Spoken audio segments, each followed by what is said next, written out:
Go for it, Crystal.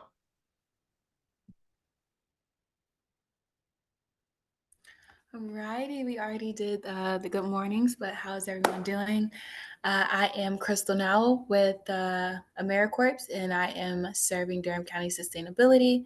I grew up in Raleigh, but I kind of traveled to Durham on the weekends. I have a lot of family here. So over the years, I was definitely able to see this increase in heat. It definitely has impacted me. Certain days I don't necessarily want to go outside, but how has it impacted you? Has this urban heat caused you to not attend certain activities or not to go outside? Comment in the chat below. But let's start by defining what an urban heat island is. So, an urban heat island is usually this urbanized area with a lot of concrete surfaces, a lot of buildings that absorb a lot of heat. So, it has a higher concentration of heat compared to its rural surroundings. This heat, of course, affects air quality, the health of its residents, as well as the energy demand. So, a couple causes of a heat island include climate change. We see climate change is, of course, causing drastic area throughout the globe, but what we're seeing with the heat island is extreme heat. This extreme heat is usually paired by urban development. So, we have a lot of those concrete buildings, a lot of asphalt, a lot of these heat absorbing surfaces. And then we also see a lack of vegetation. So, this heat is not being absorbed by the vegetation, but by these surfaces that absorb this heat and then re-emit it back into the atmosphere, not giving the area time to cool down. This urban heat, of course, can affect the health of its residents. Certain populations are a bit more vulnerable, such as those that take medications for mental health. We notice that these medications do not work as well when it is really hot outside or experiencing those high temperatures. The youth and the elderly, as well as the pregnant population, they are a bit more vulnerable because their bodies do not function the same as an average adult. So their body is not able to combat heat as an average adult. And then those with health conditions such as diabetes, hypertension, and heart related illnesses, their bodies are already under stress to maintain a sense of homeostasis. When we introduce this high degree of heat, this adds more stress to their body, and then there are certain situations that can increase your vulnerability. Those that rely on public transportation, are homeless, or work outside, they are all at it's increased vulnerability due to their overexposure to the heat, being outside in that heat for hours and hours on end. So Durham is ranking in the 86th percentile for cities with the highest degree of heat. That is pretty high. This from a national database. So compared to everywhere else, Durham is ranking pretty high in regards to this high degree of heat. It's so dangerous in Durham because of the high humidity. Sweat works to cool the body down by evaporating off the skin. And when it is really humid outside, the sweat cannot evaporate efficiently enough to cool the body down. Durham also endured a lot of redlining that occurred in the 1930s to the 1950s that resulted in underfunded communities. These communities do not have the resources that they need to combat this rise in heat that we're seeing. More than 86% of the disadvantaged communities identified by Justice 40 and former redline tracks have at least 6 out of the 12 characteristics that lead to a higher vulnerability to excessive heat. These characteristics include tree canopy coverage, people of color and Hispanics, people without health insurance, household with no cars, and families in poverty. In 2021, Durham County Sustainability partnered with community volunteers to map out Durham's urban heat island as well as the hotspots within this heat island. We noticed that District 1, District 3, and District 4 and 5 are all experiencing hotspots. This is downtown Durham, central Durham, and West Durham. These areas also lack vegetation. We noticed that in central Durham, we have the lowest amount of vegetation. This corresponds directly to the hotspots that we're seeing in central Durham.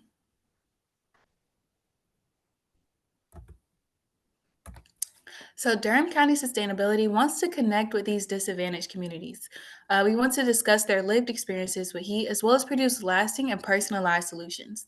We want to educate these communities on urban heat and its health effects, as well as connect these communities to the resources that they need. We also want to build capacity on a city and county level around climate resilience. Part of my role and Durham County Sustainability's approach to urban heat is to talk about possible solutions and talk to the community about the solutions that they might want to see. These are just some possible solutions that we've drafted up, and as we have these conversations with the community, this possible list of solutions will, of course, grow. But what are some examples that we're seeing? Is community spaces, of course, misting centers, cooling centers, as well as hydration stations. We want to build stock around the housing in Durham, improving that housing stock, having a max temp for rental properties. Building on that policy and education, we want to educate everyone, as many people as we can, on the effects of urban heat, as well as have outdoor worker protection, protect those that are out in the heat for hours and hours on end. And then this is a community problem. So having some sense of neighborhood cohesion, as well as fans and AC in these neighborhoods, will of course help combat this rising heat that we're seeing. Residents are advised to stay inside during extreme heat events, find shelter from the heat, stay hydrated, get those in, drink a lot of water, and then find cool areas away from the heat, areas that have AC, some type of cooling system, and then check on neighbors and loved ones. Make sure those that are close to you are combating this heat as best as they can. There are some resources in Durham, and if you know of any resources that are not on this list, please feel free to reach out to me, drop it in the chat, and then I will be putting my email in the chat as well. But what we have right now is the Fan Heat Relief Program. Durham is offering free fans to residents that, of course, meet the requirements. Durham County Social Services also has a low income energy assistance program. So those who are are in need of financial assistance regarding their energy bill, Durham County has this service. And then we also have community development. This improves that housing stock, doing home improvements. They can do ventilation, making sure that AC can stay inside the home, as well as doing AC repairs. Neighborhood improvement services can send out a code enforcer so that one may gain documentation on the condition of their property and then help enforce these codes to bring that housing up to code. North Carolina also has a weatherization assistance program. This also improves that housing stock, and these changes are made with the goal to lower the energy bill. And then Durham has cooling centers. A lot of our public libraries and recreation centers work as cooling centers that residents can go and sit in that AC. Again, a part of my role is to make a comprehensive list of the resources available in Durham. So if you know of anything, please feel free to reach out to me. We want to connect with the community leaders and community members to speak about their lived experiences with heat, as well as the resources and possible solutions that they want to see. Uh, Combating this rise in urban heat is a community effort. We need to work together to combat this. Combating urban heat is vital to the health and well being of every Durham resident. If you have any questions, please feel free to reach out to me. Right now, I am open to questions, so if please feel free to type it in the chat or go ahead and say it over the Zoom. Also, we are looking for more resources, so if you know of any resources or if you can think of some possible solutions that you would like to see in your community, please let me know.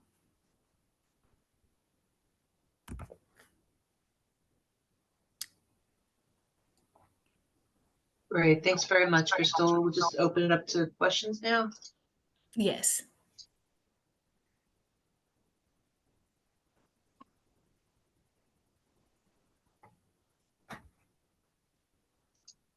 No questions. I guess I did a pretty good job. You did do a good job, Crystal. And this is Maggie. I have a question, sort of, how much of your efforts are focusing on sort of long-term solutions of, building up the green infrastructure for Durham to help mitigate the heat island effect?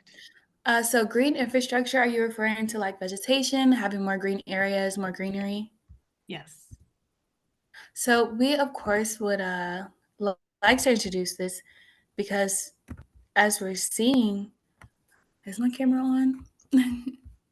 as we're seeing those areas, hotspots, they don't have enough vegetation. So any community efforts or community approach to planting that vegetation in the areas that are lacking it would be a great solution, a great resource. We just want to make sure that the communities that we're going into want to see that resource, want to see that change. Some might say that adding a tree in front of their house could be dangerous during storms or something in that nature. We just want to make sure that the communities that want these resources can get the resources. But yeah, that's a great idea.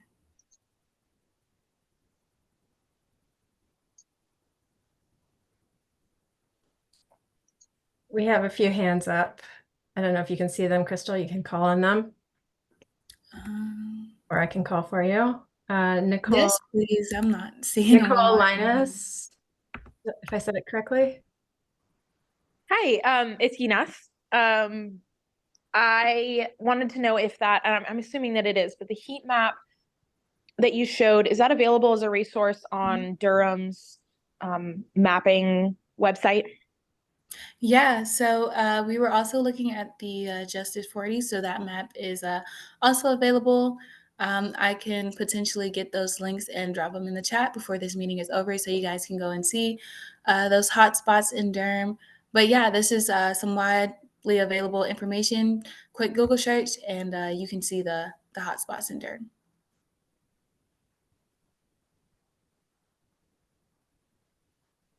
I will go next. So I live in Merrittmore community, and we have been, on the list of being a heat island. My neighborhood has been hot forever and a day because we're broadly surrounded by industrial and highways and things of that sort. And the other thing about it is now we're going through gentrification and deforestation and all of those things, which make it even incredibly hotter, particularly in the summertime when the humidity just kind of sits over you. So I have a concern I know you can plant trees and things like that, but more immediate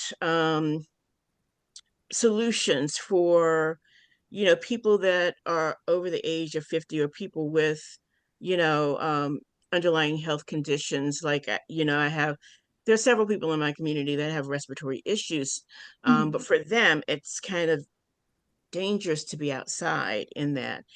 And then, with the trees planting and people wanting trees, I think it's important.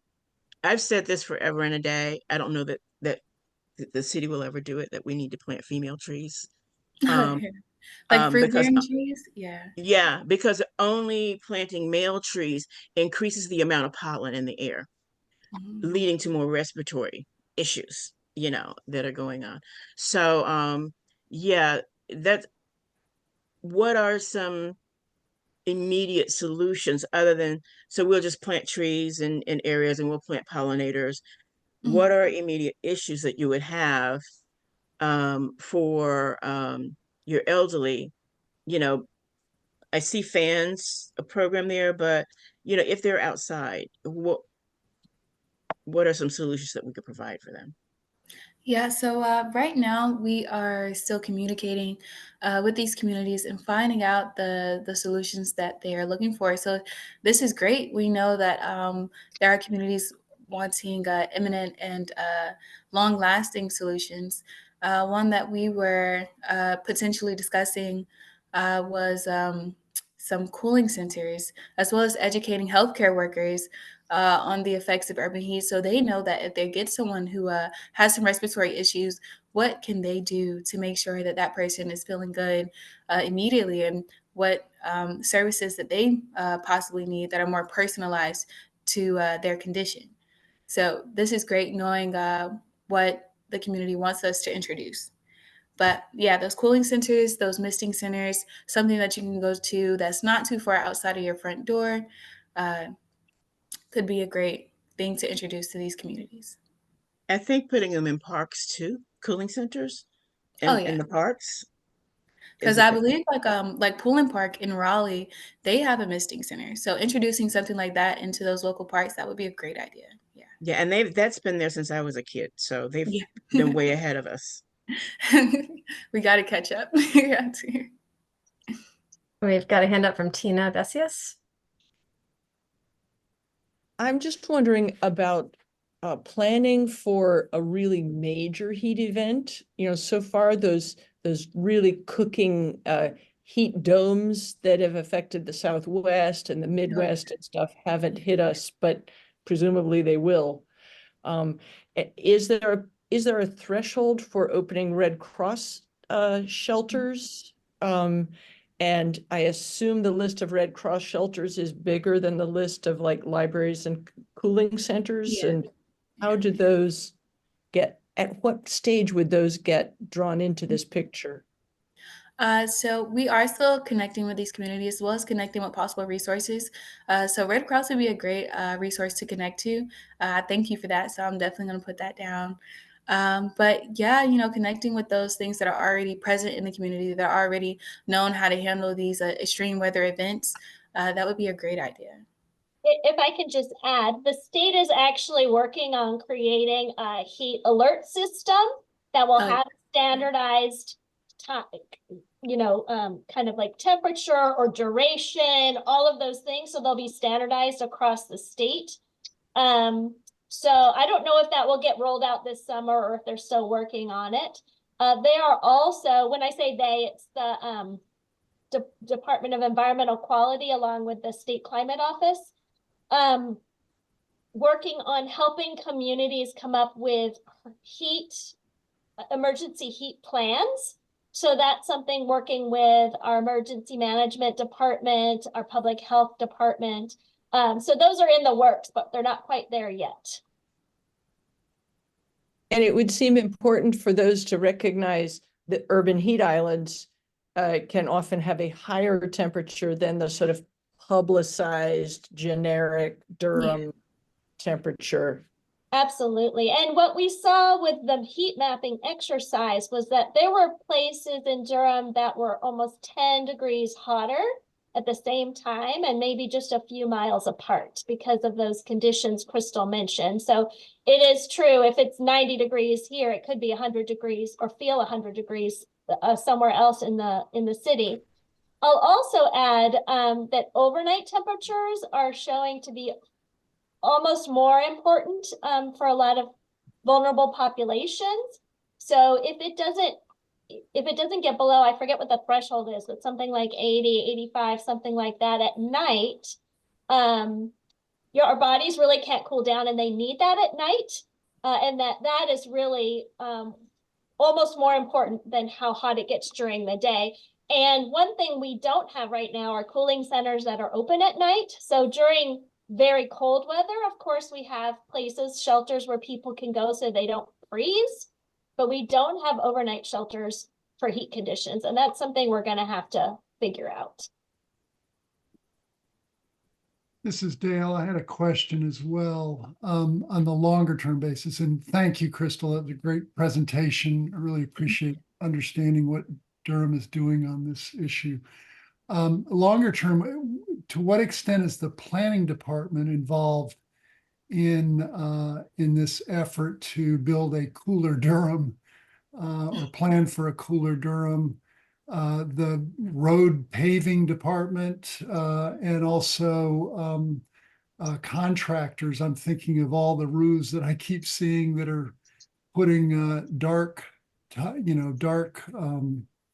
roof tiles on the roofs, which of course absorb, great in the winter, absorbs heat, but not great in the summer, and creates, contributes to that heat island. So curious about long-term, how the planning is going to, again, make Durham much cooler. So one of the possible solutions we've been discussing is reflective surfaces or a lighter colored pavement, as they absorb less heat than that darker traditional asphalt. So it's definitely one of the things we've been discussing, and hopefully soon we can get that implemented. Yeah, the city, and so I should also mention, Crystal has only been with us for about a month, so she's been learning a lot. So I'm jumping in here with just a little bit of additional information because she's still learning, and look how much she's already learned. It's really wonderful. Very impressive. So the Public Works Department, along with the city's General Services Department, are looking at reflective surfaces. Those are coatings that you can paint on roads, and I know they're being piloted in Cary and Raleigh and some other places. And so we're kind of waiting to see how well those work. Do they have side effects that we want to be careful about? Things like that. So those are some things that are being considered. As far as the planning department, of course, our new comprehensive plan does talk about climate resilience as well as carbon neutrality and a lot of mitigation issues. And we will, I think, see hopefully some of the implementation of what that will look like in our new UDO to the extent that that's legally possible. We can't really necessarily tell private citizens what to put on their roofs unless we're doing design standards for certain districts where we could probably put that into code. So there's definitely more work to be done, and I would certainly say Dale and others that make sure you're plugged into all those processes to see that gets included in there.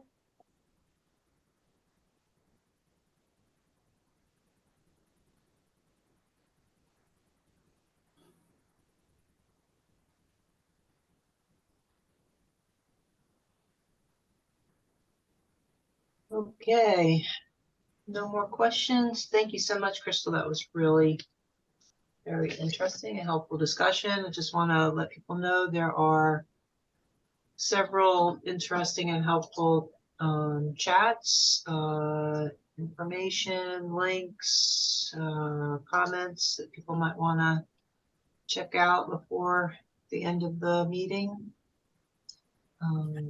Thank you for having me. Wow, we really appreciate it. And the as usual, the recording will be posted on our website. So let me get that up real quickly.